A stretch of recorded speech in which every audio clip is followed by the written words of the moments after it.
Hello guys, and welcome to another YouTube video. Today I'll be showing you how to change your region in the App Store. So without further ado, let's jump right into it.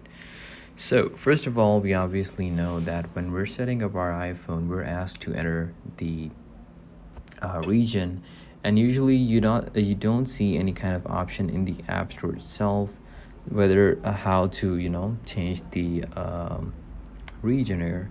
So what you need to do is now, usually previously it used to be right there in your iCloud. You used to log out, and when you would log in, it would ask you for the region, and that would be set to the default region of your Apple Store. But right now I tried and I cannot find that option, but instead what you can do is you can search for region and language here on the iPhone settings, and then once you're in the language and region options, you can go ahead and change the religion.